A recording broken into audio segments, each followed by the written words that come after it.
ಆದರೆ ಪ್ರತಿಯೊಂದನ್ನು ಕೂಡ ಸೆಲೆಕ್ಟ್ ಕಮಿಟಿಗೆ ಒಪ್ಪಿಸಬೇಕು ಅಂತ ಹೇಳಿದ್ರೆ ನಾಳೆ ದಿವಸ ಕೌನ್ಸಿಲ್ನ ಅಗತ್ಯತೆ ಇದೆಯಾ ಅಂತ ಕೂಡ ಪ್ರಶ್ನೆ ಮಾಡುವಂತ ಕಾಲ ಬಂದ್ಬಿಡ್ತದೆ. ನಾವು ಏನು ವಿಧಾನಸಭೆಯಿಂದ ಅಂಗೀಕಾರ ಮಾಡ್ತಕ್ಕಂಥ ಪ್ರತಿ ಬಿಲ್ಗೂ ಕೂಡ ನೀವು ಒಪ್ಪಿಗೆಯನ್ನು ಕೊಡದೆ ಸೆಲೆಕ್ಟ್ ಕಮಿಟಿಗೆ ಒಪ್ಪಿಸಿ ಅಂತಂದ್ರೆ ಕೌನ್ಸಿಲ್ನ ಅಸ್ತಿತ್ವಕ್ಕೂ ಕೂಡ ದಯಮಾಡಿ ಅರ್ಥ ಮಾಡ್ಕೊಳ್ಳಿ.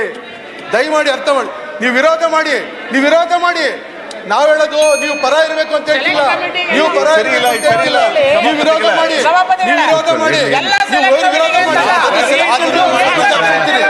ಸೆಲೆಕ್ಟ್ ಕಮಿಟಿಗೆ ಒಪ್ಪಿಸ್ಬೇಕು ಅಂತ ಯಾಕೆ ಹೇಳ್ತೀರಿ? ನೀವು ವಿರೋಧ ಮಾಡಿ, ನೀವು ನಮ್ಮ ಪರ ಇರಬೇಕು ಅಂತ ಹೇಳ್ತಾ ಇಲ್ಲ.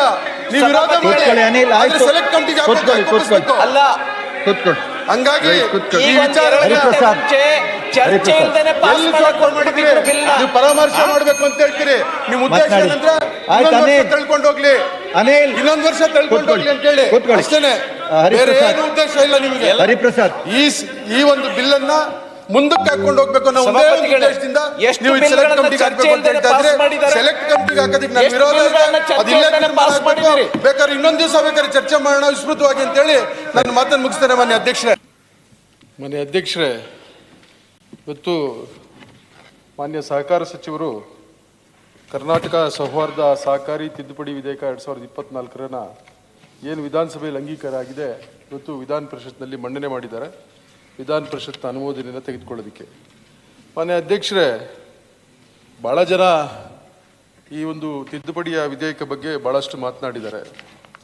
ಮಾತನಾಡ್ತಕ್ಕಂಥ ಸಂದರ್ಭದಲ್ಲಿ ಸುಮಾರು ಸ್ವಾತಂತ್ರ್ಯ ಪೂರ್ವದಿಂದಲೂ ಕೂಡ ಈ ಸಹಕಾರ ವ್ಯವಸ್ಥೆ ನಮ್ಮ ದೇಶದಲ್ಲಿದೆ. ಭಾಳಷ್ಟು ಚೆನ್ನಾಗಿ ಸಹಕಾರ ವ್ಯವಸ್ಥೆಯಲ್ಲಿ ಗ್ರಾಮ ಮಟ್ಟದಿಂದ ಹಿಡಿದು ತಾಲೂಕಾ ಮಟ್ಟ, ಜಿಲ್ಲಾ ಮಟ್ಟ, ರಾಜ್ಯ ಮಟ್ಟ ಮತ್ತು ರಾಷ್ಟ್ರ ಮಟ್ಟದಲ್ಲೂ ಕೂಡ ಸಹಕಾರ ಸಂಸ್ಥೆಗಳು ಭಾಳಷ್ಟು ಅಚ್ಚುಕಟ್ಟಾಗಿ ನಡ್ಕೊಂಡು ಹೋಗ್ತಾ ಇದ್ದಾವೆ. ಇದರಿಂದ ಭಾಳಷ್ಟು ಜನರಿಗೆ ಉಪಯೋಗ ಆಗಿದೆ. ಇವೆಲ್ಲವನ್ನು ಕೂಡ ಮಾತನಾಡಿದ್ರು. ನಾನು ಇದು ಯಾವುದನ್ನು ಕೂಡ ವಿರೋಧ ಮಾಡೋದಿಲ್ಲ. ಆದರೆ ನನ್ನ ಪ್ರಶ್ನೆ, ಇಷ್ಟು ವರ್ಷಗಳ ಇತಿಹಾಸ ಇರತಕ್ಕಂಥ ಒಂದು ಸಂಸ್ಥೆಯಲ್ಲಿ ನಾವು ಎಷ್ಟು ಜನರಿಗೆ ಶೇರ್ ಕೊಟ್ಟಿದ್ದೀವಿ,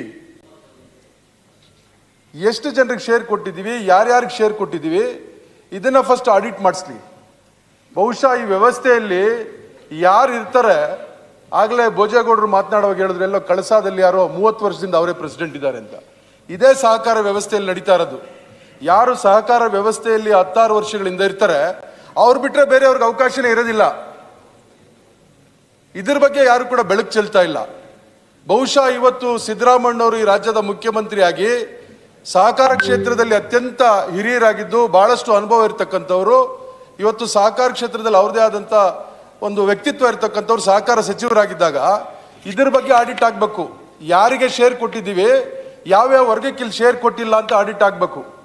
ಬಹುಶಃ ಇಡೀ ವ್ಯವಸ್ಥೆಯಲ್ಲಿ ಇವತ್ತು ಏನು ದಲಿತರಿದ್ದಾರೆ, SC ST ಆಗ್ಬೋದು, ಹಿಂದುಳಿದವರು ಆಗ್ಬೋದು, ಅಲ್ಪಸಂಖ್ಯಾತರಾಗ್ಬೋದು, ಇವತ್ತು ಅವರು ಕೊಟ್ಟಿರ್ತಕ್ಕಂಥ ಶೇರನ್ನು ತೆಗೆದುಕೊಂಡ್ರೆ ಬಹುಶಃ 10 ರಿಂದ 15% ಕೂಡ ಇರಕ್ಕೆ ಸಾಧ್ಯ ಇಲ್ಲ. ನಾವು ಅವ್ರು ಯಾರಿಗೂ ಶೇರೇನೇ ಕೊಡದೆ, ಈ ವ್ಯವಸ್ಥೆಗೆ ಅವ್ರನ್ನ ಕರ್ಕೊಂಬರ್ದೆ, ಈ ವ್ಯವಸ್ಥೆ ಒಳಗೇನೆ ನಾವು ತಗೊಳ್ದೆ, ಸಹಕಾರಿ ಕ್ಷೇತ್ರ ಬಹಳ ಚೆನ್ನಾಗಿ ನಡೀತಾ ಇದೆ. ಹೌದು, ನಾನು ಕೂಡ ಒಬ್ಬ DCC ಬ್ಯಾಂಕ್ನ ನಿರ್ದೇಶಕನಾಗಿ ಕೆಲಸ ಮಾಡಿದ್ದೀನಿ. ನಾನು ಕೂಡ ಒಂದು ತಳಮಟ್ಟದ ಗ್ರಾಮ ಮಟ್ಟದ MPCS ಅಧ್ಯಕ್ಷನಾಗಿ ಕೆಲಸ ಮಾಡಿದ್ದೀನಿ. ನನಗೆ ಅವಕಾಶ ಇದೆ, ನಾನು ಮತ್ತೆ DCC ಬ್ಯಾಂಕಿಗೆ ಹೋಗ್ಬೋದು, ಮತ್ತೆ ಎಲ್ಲಿಗೆ ಬೇಕಾದ್ರೂ ಹೋಗ್ಬೋದು. ಆದರೆ ಯಾರಿಗೆ ಅವಕಾಶ ಇಲ್ಲ ಅವ್ರಿಗೆ ಅವಕಾಶ ಮಾಡ್ಕೊಡೋಂಥ ಜವಾಬ್ದಾರಿ ಇವತ್ತು ಕಾಂಗ್ರೆಸ್ ಸರ್ಕಾರ ಇರ್ಬೋದು, JDS ಸರ್ಕಾರ ಬರ್ಬೋದು, BJP ಸರ್ಕಾರ ಇರ್ಬೋದು, ಅದರ ಜವಾಬ್ದಾರಿ ನಮ್ಮೆಲ್ಲರ ಮೇಲೂ ಇದೆ. ಅದರ ಬಗ್ಗೆ ಯಾರು ಕೂಡ ಮಾತನಾಡಲಿಲ್ಲ, ಅದ್ರ ಬಗ್ಗೆ ಯಾರು ಬೆಳಕು ಚೆಲ್ಲಿಲ್ಲ. ಇವತ್ತು ಅದ್ರ ಎಲ್ಲಿವರೆಗೂ ನಾವು ಅವರಿಗೆ ಶೇರ್ ಕೊಡೋದಿಲ್ಲ, ಎಲ್ಲಿವರೆಗೂ ಈ ವ್ಯವಸ್ಥೆಯಲ್ಲಿ ಅವ್ರನ್ನ ತಗೊಂಡ್ಬರೋದಿಲ್ಲ, ಎಲ್ಲಿವರೆಗೂ ಅವ್ರಿಗೆ ಪಾಲ್ ಸಿಗೋದಿಲ್ಲ, ಅಲ್ಲಿವರೆಗೂ ಈ ಮೀಸಲಾತಿ ಕೊಡಲೇಬೇಕು. ಅದಕ್ಕಾಗಿನೇ ಈ ಮೀಸಲಾತಿ ತಂದಿರ್ತಕ್ಕಂಥ ಉದ್ದೇಶ. ಇದನ್ನ ನಾವೆಲ್ಲ ಕೂಡ ಅರ್ಥ ಮಾಡ್ಕೊಳ್ಬೇಕು. ಆಮೇಲೆ ಮೀಸಲಾತಿ ಎಲ್ಲಿ ತಂದಿದ್ದಾರೆ? ಇವತ್ತು ಸೌಹಾರ್ದದ ಮಾತ್ರ ಮಂಡಿಸಿದ್ದಾರೆ, ಇನ್ನೂ ಸಹಕಾರ ತಿದ್ದುಪಡಿ ಕಾಯ್ದೆ ಮಂಡಿಸಿಲ್ಲ. ಆ ಸೌಹಾರ್ದ ಸೊಸೈಟಿಯಲ್ಲಿ, ಪ್ರಾಥಮಿಕ ಸೊಸೈಟಿಯಲ್ಲಿ ಮೀಸಲಾತಿ ಇದೆ. ಆದರೆ ಜಿಲ್ಲಾ ಮಟ್ಟದಿಂದ ಮತ್ತೆ ರಾಜ್ಯ ಮಟ್ಟಕ್ಕೆ ಹೋದಾಗ ಅಥವಾ ವಿಭಾಗ ಮಟ್ಟಕ್ಕೆ ಹೋದಾಗ ಫೆಡರಲ್ ಸಿಸ್ಟಮ್ ಅಲ್ಲಿ ಅದರಲ್ಲಿ ಮೀಸಲಾತಿ ಇಲ್ಲ. ಅಲ್ಲಿ ಇನ್ಸ್ಟಿಟ್ಯೂಷನ್ ನ ರೆಪ್ರೆಸೆಂಟ್ ಮಾಡ್ತಾರೆ. ಹಂಗಾಗಿ ಅಲ್ಲಿ ಮೀಸಲಾತಿ ಕೊಡಕ್ಕೆ ಅವಕಾಶ ಇಲ್ಲ. ಅಲ್ಲಿ ಕೂಡ ಮೀಸಲಾತಿ ತರಬೇಕು, ಅಲ್ಲಿ ಕೂಡ ಈ ವರ್ಗಗಳಿಗೆ ಅವಕಾಶ ಕೊಡಬೇಕು ಅಂತೇಳಿ ಸಹಕಾರ ಸಚಿವರು ಈ ತಿದ್ದುಪಡಿಯನ್ನು ತಂದಿರತಕ್ಕಂಥ ಉದ್ದೇಶ. ಇವತ್ತು ಮೀಸಲಾತಿಯನ್ನ ನಾವು ಶೇರೇ ಕೊಡದೆ ಅವ್ರಿಗೆ ಮೀಸಲಾತಿಯನ್ನು ಕೊಡದೇ ಇದ್ರೆ ಅಂದ್ರೆ ಅವ್ರನ್ನ ಈ ವ್ಯವಸ್ಥೆಯಿಂದ ಹೊರಗಿಟ್ಟಿದೀವಿ ಅಂತ. ಈ ವ್ಯವಸ್ಥೆಯಿಂದ ಹೊರಗಿಡೋದು ಅಂದ್ರೆ ಏನರ್ಥ? ಅಂದ್ರೆ ಈ ವ್ಯವಸ್ಥೆಯಿಂದ ಹೊರಗಿಡೋದ್ರೆ ಏನು ಅರ್ಥ ನೀವು ಹೇಳಬೇಕು. ಯಾರೆಲ್ಲ ಕೂಡ ಇವತ್ತು ಸಹಕಾರ ಕ್ಷೇತ್ರದ ಬಗ್ಗೆ ಬಹಳಷ್ಟು ಜನ ಮಾತನಾಡಿದ್ರಿ, ಸಹಕಾರ ಕ್ಷೇತ್ರ ಬಹಳ ದೊಡ್ಡದಾಗಿ ಚೆನ್ನಾಗಿದೆ, ಇದರಲ್ಲಿ ಬಹಳ ಜನ ನಾವೆಲ್ಲ ಕೂಡ ಇದರಲ್ಲಿ ಪಾಲ್ಗೊಳ್ತಾ ಇದ್ದೀವಿ, ಎಲ್ಲರಿಗೂ ಇದರಿಂದ ಅನುಕೂಲ ಆಗ್ತಾ ಇದೆ ಅಂತ. ಅನುಕೂಲ ಆಗಿಲ್ಲ. ಇವತ್ತಾಯ್ತು ಕುಮಾರಸ್ವಾಮಿ ಅವರ ಸರ್ಕಾರದಲ್ಲಿ ಸಹಕಾರ ಕ್ಷೇತ್ರದಲ್ಲಿ ಸಾಲ ಮಾಡಿದಂಥವ್ರಿಗೆ ಮನ್ನಾ ಆಯ್ತು. ಯಾರಿಗೆ ಮನ್ನಾ ಆಯ್ತು? ಎಷ್ಟು ಜನರಿಗೆ ಮನ್ನಾ ಆಯ್ತು? ಇವತ್ತು ಒಂದು ಫ್ಯಾಕ್ಸ್ ಸೊಸೈಟಿ ಇರ್ತದೆ ಒಂದು ಹೋಬಳಿ ಮಟ್ಟದಲ್ಲಿ. ಆ ಫ್ಯಾಕ್ಸ್ ಸೊಸೈಟಿಯಲ್ಲಿ 150 ಜನ 200 ಜನ ಸೊಸೈಟಿಯಲ್ಲಿ ಸಾಲ ತಗೊಂಡಿರ್ತಾರೆ. ಯಾಕಂದ್ರೆ ಯಾರು ಸಾಲ ತಗೊಳಕ್ ಅವಕಾಶನೇ ಇರೋದಿಲ್ಲ, ಅವ್ನಿಗೆ ಶೇರೇ ಕೊಟ್ಟಿರೋದಿಲ್ಲ. ಬರೀ ಅವರಿಗೆ ಮಾತ್ರ ಆಯ್ತು ಇರ್ತು, ಇಡೀ ಹೋಬಳಿಯಲ್ಲಿ ಇರ್ತಕ್ಕಂಥವ್ರಿಗೆ ಯಾರಿಗೂ ಕೂಡ ಅನುಕೂಲ ಆಗಲಿಲ್ಲ.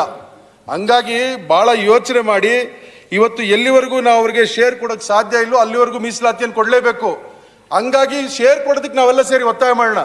ಮಾನ್ಯ ಮುಖ್ಯಮಂತ್ರಿಗಳು, ಸಹಕಾರ ಸಚಿವರು ಸರ್ಕಾರದ ವೆಚ್ಚದಲ್ಲೇ, ಸರ್ಕಾರದ ವತಿಯಿಂದಲೇ ಒಂದು ಟೈಮ್ ಬೌಂಡ್ ಕೊಟ್ಟು ಈ 1 ವರ್ಷದೊಳಗಾಗಿ ಅಥವಾ 6 ತಿಂಗಳೊಳಗಾಗಿ ಇಷ್ಟು % ಈ ವರ್ಗಗಳಿಗೆ ಶೇರ್ ಕೊಡೋದು ಅಂತೇಳಿ ಕೊಟ್ಟಾಗ, ಅವರೆಲ್ಲರೂ ಕೂಡ ಇದರಲ್ಲಿ ಶೇರ್ ತಗೊಂಡಾಗ, ಅವರೆಲ್ಲರೂ ಕೂಡ ಇದರಲ್ಲಿ ಭಾಗವಹಿಸಕ್ಕೆ ಅವಕಾಶ ಕೊಟ್ಟಾಗ ಅವರು ನಾಳೆ ಚುನಾವಣೆಗೆ ನಿಲ್ಲಕ್ಕೆ ಅವಕಾಶ ಸಿಗ್ತದೆ.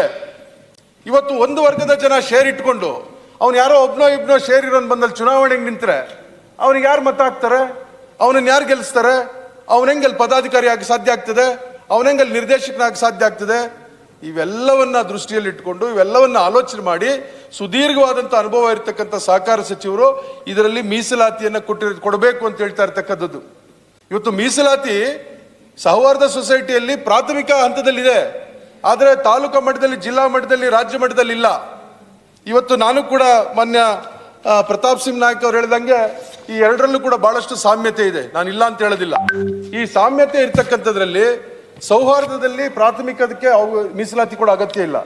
ಇದನ್ನ ನಾನು ಇವತ್ತು ಮಾನ್ಯ ಮುಖ್ಯಮಂತ್ರಿಗಳಲ್ಲಿ, ಸರ್ಕಾರದಲ್ಲಿ, ಮಾನ್ಯ ಸಚಿವರಲ್ಲಿ ಒತ್ತಾಯ ಮಾಡೋದೇನೆಂದ್ರೆ, ಇವತ್ತು ಯಾರು SC ST ಬ್ಯಾಕ್ವರ್ಡ್ ಕ್ಲಾಸ್ ಮತ್ತು ಮೈನಾರಿಟೀಸು ಅವರಿಗೆ ಶೇರ್ ಕೊಡ್ತಕ್ಕಂಥದಕ್ಕೆ ನಮ್ಮ ಸರ್ಕಾರದಲ್ಲಿ ಕ್ರಮ ತೆಗೆದುಕೊಳ್ಬೇಕು. ಅದೊಂದು ಐತಿಹಾಸಿಕ ತೀರ್ಮಾನ ಆಗಬೇಕು, ಎಲ್ಲರೂ ಕೂಡ ಭಾಗವಹಿಸಂತ ಆಗಬೇಕು ಅಂತೇಳಿ ನಾನು ಮಾನ್ಯ ಸಚಿವರಲ್ಲಿ ಇವತ್ತು ಒತ್ತಾಯವನ್ನು ಮಾಡ್ತೇನೆ ಮತ್ತು ಆಗ್ರಹವನ್ನು ಕೂಡ ಮಾಡ್ತೇನೆ.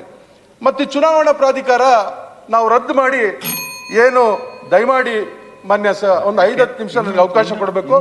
ಈ ವಿಚಾರದಲ್ಲಿ ನಾನು ಮಾತನಾಡಲೇಬೇಕು. ದಯವಿಟ್ಟು ಮಾನ್ಯ ಸಚಿವರ ದಯವಿಟ್ಟು ಯಾಕೆ ಏಕಾಏಕಿ ಏನು ಅವರೇನು ರದ್ದು ಮಾಡೋದಕ್ಕೆ ಹೋಗ್ಲಿಲ್ಲ. ಸರ್ವೋಚ್ಚ ನ್ಯಾಯಾಲಯ ತೀರ್ಮಾನ ತಗೊಂಡಿದೆ. ಇಂಟರ್ಸ್ಟೇಟ್ ಆದ್ರೆ, ಇಂಟರ್ಸ್ಟೇಟ್ ಚುನಾವಣೆಗಳು ಮಾಡಂತ ಸಂದರ್ಭದಲ್ಲಿ ಚುನಾವಣಾ ಪ್ರಾಧಿಕಾರದ ಅವಶ್ಯಕತೆ ಇದೆ. ರಾಜ್ಯ ಮಟ್ಟದಲ್ಲಿ ಚುನಾವಣೆ ಮಾಡೋಂಥದಕ್ಕೆ ಚುನಾವಣಾ ಪ್ರಾಧಿಕಾರ ಅವಶ್ಯಕತೆ ಇಲ್ಲ ಅಂತೇಳಿ ಸರ್ವೋಚ್ಚ ನ್ಯಾಯಾಲಯ ತೀರ್ಮಾನ ತಗೊಂಡಿದೆ. ನಮ್ಮ ರಾಜ್ಯದ ಆಡಳಿತ ಸುಧಾರಣಾ ಆಯೋಗ ಕೂಡ ನಮ್ಮ ಆಡಳಿತ ವೆಚ್ಚವನ್ನು ಕಡಿಮೆ ಮಾಡಬೇಕಾಗಿರೋದ್ರಿಂದ, ಈ ಶಿಫಾರಸುಗಳು ಮಾಡಿರೋದ್ರಿಂದ ಇವತ್ತು ಚುನಾವಣಾ ಆಯೋಗ ಬೇಡ, ನಿಬಂಧಕರ ಹಂತದಲ್ಲಿ ಈ ಒಂದು ಚುನಾವಣೆಗಳು ನಡೆಸ್ತಕ್ಕಂಥ ಜವಾಬ್ದಾರಿಯನ್ನ ಅವರು ಕೊಟ್ರೆ ಇದು ಸರಿ ಹೋಗ್ತದೆ ಅಂತಾರೆ. ಹಿಂದೆ ಎಲ್ಲ ನಿಬಂಧಕರ ಹಂತದಲ್ಲಿ ನಡೀತಾ ಇದ್ದಿದ್ದು, ಹಿಂದೆ ಚುನಾವಣಾ ಪ್ರಾಧಿಕಾರ ಇರಲಿಲ್ಲ ಅಂದ್ರೆ ಅವತ್ತೇನು ಚುನಾವಣೆಗಳು ನಡೀತಿರ್ಲಿಲ್ವಾ? ಚುನಾವಣೆ ಪ್ರಾಧಿಕಾರ ಬಂದ ಮೇಲೆ ಸಹಕಾರ ಚುನಾವಣೆಗಳು ನಡೀತಾ ಇದ್ದಾವ. ಹಂಗಾಗಿ ಇದನ್ನ ನಾನು ಬೆಂಬಲಿಸ್ತೇನೆ. ಮತ್ತು ಆಗಲೇ ನಮ್ಮ ಹರೀಶ್ ಅವರು ಹೇಳಿದ್ರು, ನಾವು ಅವ್ರಿಗೆ ಶೇರ್ ಕೊಟ್ಬಿಡ್ತೀವಿ. ಶೇರ್ ಕೊಟ್ಬಿಟ್ಟು ಅವರು ಜನರಲ್ ಬಾಡಿಗೆ ಬರಲಿಲ್ಲ ಅಥವಾ ಅವರು 2 ವರ್ಷಗಳ ಕಾಲ ಆ ಸಂಸ್ಥೆಯಲ್ಲಿ ಯಾವುದೇ ಚಟುವಟಿಕೆ ನಡೆಸ್ತಿಲ್ಲ ಅಂತೇಳಿ ಅವ್ರನ್ನ ಮತದಾನದ ಹಕ್ಕು ತೆಗೆದು ಬಿಡ್ತೀವಿ. ಅವ್ರೇನ್ ಮಾಡ್ತಾರೆ, ಚುನಾವಣೆ ನಾಳೆ ಇದ್ದಂಗೆ ಇವತ್ತು ಸಂಜೆ ತಗೊಂಡ್ಬರ್ತಾನೆ ಓಟು ಹೈಕೋರ್ಟ್ಗೆ ಹೋಗಿ. ಹೈಕೋರ್ಟ್ ಇವತ್ತು ಎಲ್ಲರಿಗೂ ಕೂಡ ಯಾರ್ಯಾರು ಓಟ್ಗೆ ಅಲ್ಲಿ ಅಪೀಲ್ ಮಾಡಿದ್ದಾರೆ ಅವರೆಲ್ಲರೂ ಕೂಡ ಮತದಾನದ ಹಕ್ಕನ್ನು ಕೊಟ್ಟಿದ್ದಾರೆ. ಯಾರು ಚುನಾವಣೆ ಕ್ಯಾಂಡಿಡೇಟ್ ಇರ್ತಾನೋ, ವೋಟರ್ ಯಾರು ಅಂತ ಗೊತ್ತಿರೋದಿಲ್ಲ. ಅವ್ನು ಕೋರ್ಟಿಂದ ತಗೊಂಡ್ಬರ್ತಾನೆ, ಯಾರೋ ಪ್ರಭಾವ ಇರ್ತಕ್ಕಂಥವನು, ಹೈಕೋರ್ಟ್ಗೆ ಹೋಗ್ತಕ್ಕಂಥ ಶಕ್ತಿ ಇರ್ತಕ್ಕಂಥವನು, ಅವನು ಚುನಾವಣೆಯಲ್ಲಿ ಪ್ರಮುಖ ಪಾತ್ರ ವಹಿಸಿ ಅವನೇ ಡಿಸೈಡಿಂಗ್ ಫ್ಯಾಕ್ಟರ್ ಆಗಿಬಿಡ್ತಾನೆ. ಆದ್ರಿಂದ ಎಲ್ಲರಿಗೂ ಚುನಾವಣೆಯಲ್ಲಿ ಮತದಾನದ ಹಕ್ಕು ಕೊಡೋಣ. ಒಂದ್ ಕಡೆ ನಾವು ಶೇರು ಒಂದು ವರ್ಗಕ್ಕೆ ಕೊಡಲೇ ಇಲ್ಲ, ಇನ್ನೊಂದು ಕಡೆ ಶೇರ್ ಇರೋರ್ಗೂ ಓಟ್ ತೆಗೆದು ಬಿಟ್ಟಿದ್ದೀವಿ. ಅಂದ್ರೆ ಕೆಲವರ ಹಿಡಿತದಲ್ಲಿ ಸಿಕ್ಕಾಕೊಂಡಿದ್ದೀವಿ ಸಹಕಾರ ವ್ಯವಸ್ಥೆ. ಅದರಿಂದ ಯಾರೆಲ್ಲ ಶೇರ್ ಹೋಲ್ಡರ್ಸ್ ಇದ್ದಾರೆ ಅವ್ರಿಗೆಲ್ಲರಿಗೂ ಕೂಡ ಮತದಾನ ಕೊಡ್ತಕ್ಕಂಥದ್ದನ್ನ ನಾನು ಇವತ್ತು ಸ್ವಾಗತವನ್ನ ಮಾಡ್ತಾ ಇದ್ದೇನೆ. ಮತ್ತು ಇವತ್ತು ಅಂತ ಸಂದರ್ಭದಲ್ಲಿ ಮೀಸಲಾತಿ ಕೊಡ್ತಕ್ಕಂಥ ಸಂದರ್ಭದಲ್ಲಿ ಏನಿವತ್ತು ಕಾಯ್ದೆಯಲ್ಲಿ ಅವಕಾಶ ಇದೆ ಅದಕ್ಕಿಂತ ಹೆಚ್ಚು ಸದಸ್ಯರನ್ನ ಮಾಡಬೇಕಾದಂತ ಸಂದರ್ಭದಲ್ಲಿ ಸಹಕಾರದ ಅನುಮತಿಯೊಂದಿಗೆ ಮಾಡಬಹುದು ಅಂತೇಳಿ ಕೂಡ ತಿದ್ದುಪಡಿಯಲ್ಲಿ ತಂದಿದ್ದಾರೆ, ಅದನ್ನು ಕೂಡ ಸ್ವಾಗತ ಮಾಡ್ತೇನೆ. ಮತ್ತು ಪದಾಧಿಕಾರಿಗಳನ್ನ ಇವತ್ತು ಚುನಾವಣೆ ನಡೀತದೆ, ಪದಾಧಿಕಾರಿಗಳ ಅಧ್ಯಕ್ಷರು ಉಪಾಧ್ಯಕ್ಷರು ಚುನಾವಣೆ ಮಾಡೋದಕ್ಕೆ ಯಾಕೆ ಚುನಾವಣೆ ಅಧಿಕಾರಿ ಬೇಕು? ಆ ಸಂಸ್ಥೆಯಲ್ಲಿ ಒಬ್ಬ ಮುಖ್ಯ ಕಾರ್ಯನಿರ್ವಹಣಾ ಅಧಿಕಾರಿ ಇರುವಾಗ ಅವರೇ ಚುನಾವಣೆ ಮಾಡ್ಬೋದು. ಯಾರು ಚುನಾಯಿತ 13 ಜನನೋ 15 ಜನನೋ 21 ಜನನೋ ಇರ್ತಾರೆ, ಅವ್ರಿಗೆ ನೋಟಿಸ್ ಕೊಡಿಸಿ ಅವ್ರನ್ನೆಲ್ಲ ಕರೆಸಿ ಸಭೆ ಮಾಡಿ ಒಂದು ಅಧ್ಯಕ್ಷ ಉಪಾಧ್ಯಕ್ಷ ಚುನಾವಣೆ ಮಾಡೋದಕ್ಕೆ ಮತ್ತೆ ಅಧಿಕಾರಿಗೆ ಹೋಗ್ಬೇಕು. ಮತ್ತೆ ಈ ಪ್ರೋಸೆಸ್ ಎಲ್ಲ ಲೇಟ್ ಆಗ್ತದೆ, ಆಮೇಲೆ ಖರ್ಚು ವೆಚ್ಚಗಳು ತುಂಬಾ ಆಗ್ತದೆ.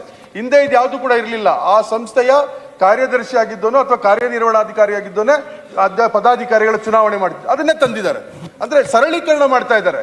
ವ್ಯವಸ್ಥೆಯಲ್ಲಿ ಸರಳೀಕರಣ ಮಾಡಬೇಕು, ವ್ಯವಸ್ಥೆಯಲ್ಲಿ ಖರ್ಚು ವೆಚ್ಚಗಳು ಕಡಿಮೆ ಮಾಡಬೇಕು, ವ್ಯವಸ್ಥೆಯಲ್ಲಿ ಎಲ್ಲರೂ ಪಾಲ್ಗೊಳ್ಳುವಿಕೆ ಇರಬೇಕು ಅಂತಕ್ಕಂಥ ಉದ್ದೇಶದಿಂದ ಇವತ್ತು ತಂದಿದ್ದಾರೆ.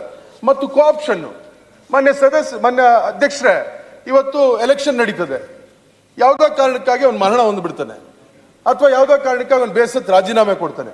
ಅದಕ್ಕೆ ಚುನಾವಣೆ ಮಾಡಬೇಕಾದ್ರೆ ಮತ್ತೆ ಅಲ್ಲಿ ರೆಸೊಲ್ಯೂಷನ್ ಮಾಡಿ ಮತ್ತೆ ಇವ್ರಿಗೆ ಕಳಿಸ್ಬೇಕು, DRE ಕಳಿಸ್ಬೇಕು, ಮತ್ತೆ ಅವರು ಎಲೆಕ್ಷನ್ ಕಮಿಷನ್ ಕಳಿಸ್ಬೇಕು, ಮತ್ತೆ ಅವ್ರು ಪರ್ಮಿಷನ್ ಕೊಡಬೇಕು, ಮತ್ತೆ ಬಂದು ಚುನಾವಣಾ ಅಧಿಕಾರಿ ನೇಮಕ ಆಗಬೇಕು, ಆ ಚುನಾವಣಾ ಅಧಿಕಾರಿ ಮತ್ತೆ ನೋಟಿಫಿಕೇಶನ್ ಮಾಡಬೇಕು. ಇದಕ್ಕೆಲ್ಲ ಕೂಡ ಖರ್ಚು ವೆಚ್ಚಗಳು ಜಾಸ್ತಿ ಆಗ್ತದೆ.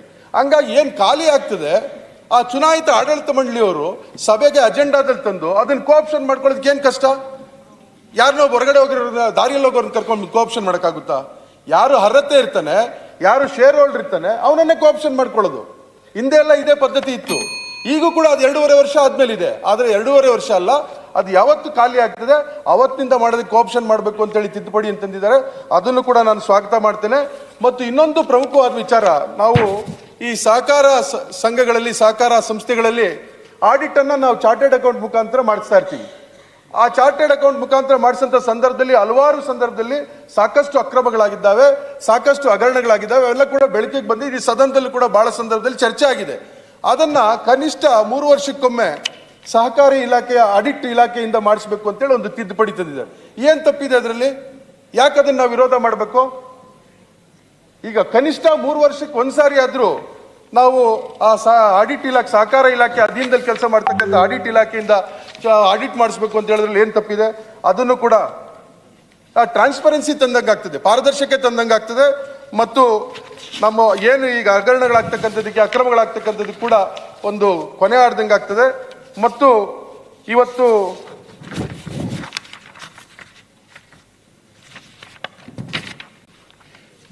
ಮಂತ್ರಿಗಳು ಏನು ಉತ್ತರ ಕೊಡಬೇಕು ಎಲ್ಲ ನೀವೇ ಕೊಡ್ತಾ ಇದ್ದೀರಿ. ಹಂಗಾಗಿ ಮಂತ್ರಿಗಳಿಗೆ ಕಡಿಮೆ ಆಗ್ತಾ ಇದೆ. ಇವೆಲ್ಲವೂ ಕೂಡ ಆಗ್ಲೇಬೇಕು. ಇವೆಲ್ಲವೂ ಆದಾಗ ಸಹಕಾರ ಕ್ಷೇತ್ರಕ್ಕೆ ನಾವು ಒಂದು ಶಕ್ತಿಯನ್ನು ತುಂಬಿದಂಗೆ ಆಗ್ತದೆ. ಸಹಕಾರ ಕ್ಷೇತ್ರಕ್ಕೆ ಒಂದು ಶಕ್ತಿಯನ್ನು ತುಂಬಿದಂಗೆ ಆಗ್ತದೆ.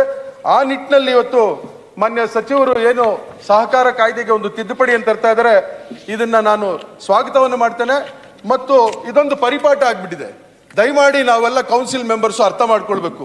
ವಿಧಾನಸಭೆಯಿಂದ ಅಂಗೀಕಾರ ಆದಂತ ಒಂದು ಮಸೂದೆಯನ್ನ ನಾವು ಸಂಖ್ಯೆಯಲ್ಲಿ ಜಾಸ್ತಿ ಇದ್ದೀವಿ ಅಂತೇಳಿ ಸರ್ಕಾರವನ್ನ ಇಕ್ಕಟ್ಟಿಗೆ ಸಿಕ್ಕಿಸಬೇಕು ಅಂತೇಳಿ ಪ್ರತಿ ಮಸೂದೆಯನ್ನ ಸೆಲೆಕ್ಟ್ ಕಮಿಟಿಗೆ ಒಪ್ಪಿಸಬೇಕು, ವಿಸ್ತೃತವಾಗಿ ಚರ್ಚೆ ಆಗ್ಬೇಕು.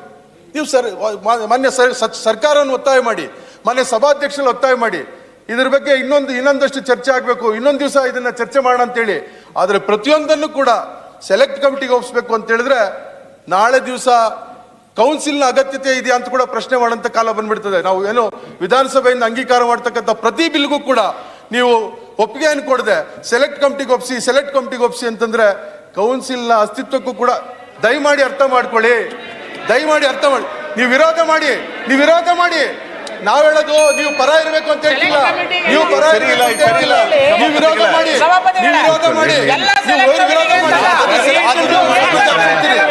ಸೆಲೆಕ್ಟ್ ಕಮಿಟಿಗೆ ಒಪ್ಪಿಸ್ಬೇಕು ಅಂತ ಯಾಕೆ ಹೇಳ್ತೀರಿ? ನೀವು ವಿರೋಧ ಮಾಡಿ, ನೀವು ನಮ್ಮ ಪರ ಇರಬೇಕು ಅಂತ ಹೇಳ್ತಾ ಇಲ್ಲ, ನೀವು ವಿರೋಧ ಮಾಡಿ ಸೆಲೆಕ್ಟ್ ಕಮಿಟಿಗೆ ಅಲ್ಲ. ಹಂಗಾಗಿ ಈ ನೀವು ಪರಾಮರ್ಶೆ ಮಾಡ್ಬೇಕು ಅಂತ ಹೇಳ್ತೀರಿ. ನಿಮ್ ಉದ್ದೇಶ ಏನಂದ್ರೆ ತಳ್ಕೊಂಡು ಹೋಗ್ಲಿ, ಇನ್ನೊಂದು ವರ್ಷ ತಳ್ಕೊಂಡು ಹೋಗ್ಲಿ ಅಂತ ಹೇಳಿ ಅಷ್ಟೇನೆ, ಬೇರೆ ಏನು ಉದ್ದೇಶ ಇಲ್ಲ ನಿಮಗೆ. ಹರಿಪ್ರಸಾದ್, ಈ ಒಂದು ಬಿಲ್ ಅನ್ನ ಮುಂದಕ್ಕೆ ಹಾಕೊಂಡು ಹೋಗ್ಬೇಕು ಅನ್ನೋ ಒಂದೇ ಉದ್ದೇಶದಿಂದ ನೀವು ಸೆಲೆಕ್ಟ್ ಕಮಿಟಿಗೆ ಹಾಕಬೇಕು ಅಂತ ಹೇಳ್ತಾ ಇದ್ರೆ ಸೆಲೆಕ್ಟ್ ಕಮಿಟಿಗೆ ಹಾಕೋದಕ್ಕೆ ನಾನು ವಿರೋಧ ಬೇಕಾದ್ರೆ ಇನ್ನೊಂದು ದಿವಸ ಬೇಕಾದ್ರೆ ಚರ್ಚೆ ಮಾಡೋಣ ವಿಸ್ತೃತವಾಗಿ ಅಂತ ಹೇಳಿ ನನ್ನ ಮಾತನ್ನು ಮುಗಿಸ್ತೇನೆ ಮಾನ್ಯ ಅಧ್ಯಕ್ಷರೇ.